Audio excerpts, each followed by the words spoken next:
नमस्कार दोस्तों, स्वागत है आप सभी का एक बार फिर से हमारे YouTube चैनल किंतु परंतु में। दोस्तों, क्या आप जानते हैं स्त्रियों के बारे में?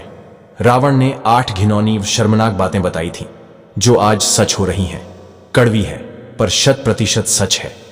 स्त्रियों के बारे में जो रावण ने कहा है उसे आप देख व सुनकर अंदाजा लगा सकते हैं कि क्या रावण ने सच कहा है। दोस्तों, रावण का नाम सुनते ही लोग उसकी कमियां व बुराइयां बताने लगते हैं, लेकिन रावण को स्वयं महादेव व भगवान राम ने इस पूरे ब्रह्मांड का सबसे महाज्ञानी पंडित भी माना है। जैसा हम सब जानते हैं कि रावण शिव जी का बहुत बड़ा भक्त था। कोई दिन ऐसा नहीं जाता था जिस दिन वह शिव जी की आराधना ना करे, लेकिन रावण के एक काम ने उसे हमेशा के लिए बुरा बना दिया।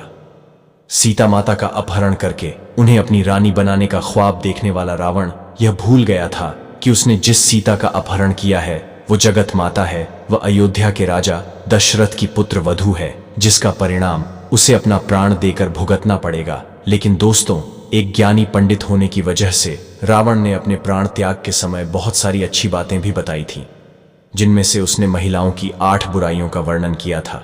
और आज हम आपको उन्हीं बुराइयों के बारे में बताएंगे। तो चलिए वीडियो शुरू करते हैं। दोस्तों, आपसे आग्रह है कि वीडियो को अंत तक जरूर देखिएगा, क्योंकि अधूरा ज्ञान विष के समान होता है। दोस्तों, जब रावण ने माता सीता का अपहरण कर महल में वापस आते ही रावण की पत्नी मंदोदरी ने रावण से कहा कि सीता एक पतिव्रता स्त्री है, आपको इस तरह किसी दूसरे की पत्नी को अपहरण करके नहीं लाना चाहिए था। जिस पर रावण ने स्त्री की 8 बुराइयों का वर्णन किया था, और जो पहली बुराई रावण के द्वारा बताई गई थी वह यह थी कि स्त्रियां साहसी होती हैं, परंतु साहस का इस्तेमाल स्त्रियां एक अवगुण की तरह करती है। कहने का मतलब यह है कि कभी कभी वह साहसी होने के चक्कर में ऐसा कार्य कर जाती है जिससे उनके घर और परिवार व समाज को पछताना पड़ता है। साहस अगर दुस्साहस में बदल जाए तो फायदे की जगह इसका नुकसान भी उठाना पड़ता है। इसलिए स्त्रियों का साहसी होना एक अवगुण के समान है। दोस्तों, यह बात रावण ने इसलिए कही थी क्योंकि जब मंदोदरी को इस बात का पता चला कि रावण ने श्री राम की धर्मपत्नी सीता जी का हरण कर लिया है, तो मंदोदरी बहुत ज्यादा घबरा गई थी और डर गई थी, जिस वजह से रावण के महल में प्रवेश करते ही मंदोदरी ने रावण से कहा था कि आप श्री राम की पत्नी को वापस कर दो, क्योंकि मुझे बहुत डर लग रहा है। जिस पर रावण ने कहा था कि मंदोदरी, तुम लंकापति रावण की पत्नी हो, तुम्हारा इस तरह डरना लंकापति रावण के लिए शर्म की बात है। और मंदोदरी की इस बात से रावण ने औरतों के अंदर के साहस को एक अवगुण की तरह बताया था। दोस्तों, दूसरा अवगुण रावण ने यह बताया था कि स्त्रियों के अंदर एक अजीब सा डर हमेशा बना रहता है।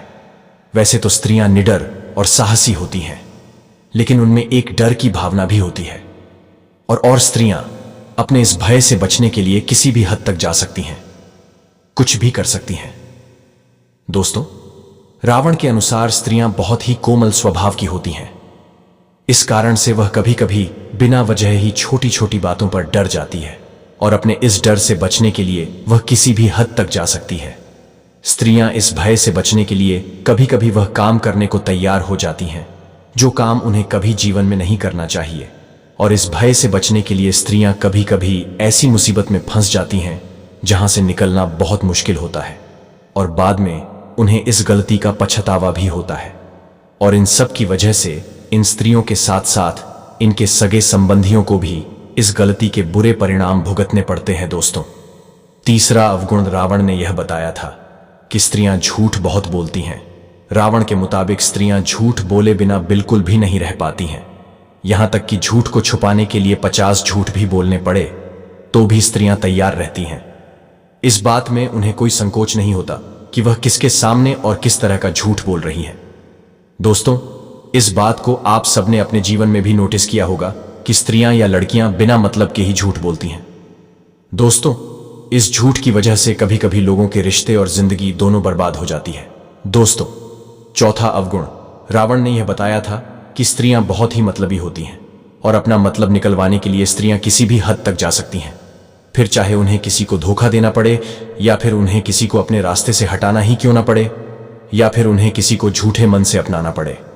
स्त्रियां अपने लालच के चलते कुछ भी कर सकती हैं, किसी भी लालच में फंस सकती हैं, और अपने मतलब के लिए किसी को भी फंसा सकती है। रावण के मुताबिक जब स्त्रियों के बात करने में एकदम से परिवर्तन आ जाए तो उनसे खासकर सतर्क रहना चाहिए, क्योंकि स्त्रियों के स्वभाव में एकदम से परिवर्तन इस बात का सबूत है कि वह आपसे कोई न कोई काम निकलवाना चाहती है। रावण ने इस बात को तब कहा था जब रावण अपनी जिंदगी के अंतिम पल जी रहा था और उसके पास लक्ष्मण जी खड़े थे। दोस्तों, हम सभी जानते हैं कि रावण महाज्ञानी था, लेकिन रावण एक राक्षसी का पुत्र भी था, जिस वजह से वह मायावी था और रावण के 10 सिर भी थे।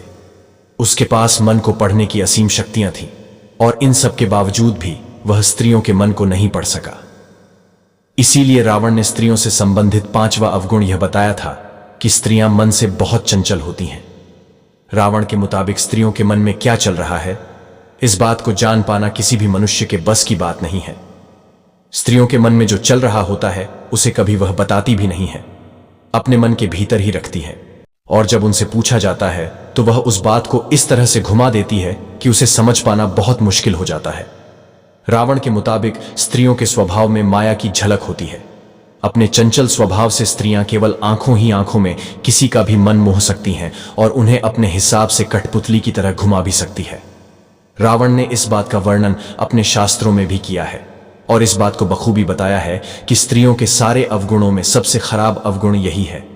दोस्तों, स्त्री की चंचलता से हर मनुष्य को बचना चाहिए, क्योंकि इस चंचल लता के चक्कर में कई महाबली पुरुषों ने अपनी जिंदगी बर्बाद कर दी, लेकिन इसके बाद भी स्त्रियों की यह आदत नहीं जाती है।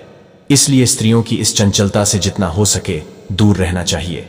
दोस्तों, 6ठा अवगुण रावण ने यह बताया था कि स्त्रियों के पेट में कोई भी बात नहीं पच सकती है। अगर आप पुरुष हैं तो इस बात को बखूबी समझते होंगे और स्त्रियां भी इस बात को अच्छे से जानती होंगी कि वह किसी भी बात को अपने पेट में नहीं पचा सकती है। रावण ने यह बात अपने प्राण त्यागने से पहले बताई थी कि स्त्रियां कभी भी किसी भी बात को अपने तक ही सीमित नहीं रख सकती हैं। तो चाहे आप स्त्री के कितने भी अच्छे सगे संबंधी या फिर रिश्तेदार क्यों ना हो, वह आपका भांडा कभी ना कभी फोड़ देंगी और आपके गुप्त राज्य को आग की तरह तेजी से फैला देंगी। इसलिए स्त्रियों को कभी भी राज्य की बात नहीं बतानी चाहिए। लेकिन इतना समझाने के बाद भी अगर आप ऐसा करते हैं तो मान लीजिए कि आप अपने आपको मुसीबत में डाल रहे हैं और कभी ना कभी आपका राज्य खुल जाएगा और फिर आपका काम तमाम हो जाएगा, आपका पूरा खेल खत्म हो जाएगा। दोस्तों, 7वां अवगुण रावण के द्वारा यह बताया गया था कि स्त्रियों में बुद्धि नहीं होती है। वह किसी भी चीज को अपना दिमाग लगाकर नहीं सोचती, बल्कि किसी भी कही वह सुनी सुनाई बात को मान लेती है। ऐसा रावण ने इसलिए कहा था क्योंकि रावण की पत्नी मंदोदरी ने रावण की कोई भी बात कभी नहीं मानी। वह रावण की हर बात के खिलाफ थी और यही कारण है कि स्त्रियां किसी भी स्त्री या पुरुष के बहकावे में बहुत आसानी से आ जाती हैं और बिना कुछ सुने या देखे किसी भी चीज पर विश्वास कर लेती है और फिर कुछ ऐसा काम कर डालती है जिसकी वजह से ही वह परेशानी में आ जाती है और साथ साथ उसके सगे संबंधी व परिवार वाले भी दिक्कत और परेशानी में आ जाते हैं और फिर इन सब के चलते वह अपने घर का विनाश करती है और फिर बाद में उस चीज का पछतावा करती है। रावण का कहना था कि इस अवगुण की वजह से स्त्रियां किसी भी फैसले को लेने में बहुत अच्छा महसूस करती हैं। इसलिए रावण ने कहा था कि स्त्रियां विवेकशील नहीं होती। दोस्तों, अब बात करते हैं स्त्रियों के 8वें और आखिरी अवगुण की। रावण के मुताबिक स्त्रियों में शौच यानी मल जैसे गुण होते हैं, यानी कि स्त्रियां अशुद्ध होती हैं। जी हाँ दोस्तों, स्त्रियां कितनी भी अपने आप को सोने चांदी हीरे के आभूषणों से सजा ले, लेकिन इन सब के बावजूद भी स्त्रियां अशुद्ध होती हैं। रावण के मुताबिक महिलाएं साफ सफाई का बहुत कम ध्यान रखती हैं, जिसकी वजह से रावण ने यह बात कही थी। दोस्तों, आपको रावण की कौन सी बात अच्छी लगती है और कौन सी बात अच्छी नहीं लगती, कमेंट में जरूर बताइएगा। दोस्तों, अगर आपको यह जानकारी पसंद आई है तो वीडियो को लाइक करिएगा, दोस्तों को शेयर जरूर करिएगा और चैनल को सब्सक्राइब करके बेल आइकन जरूर दबाइए। आपका दिन शुभ हो। जय सनातन।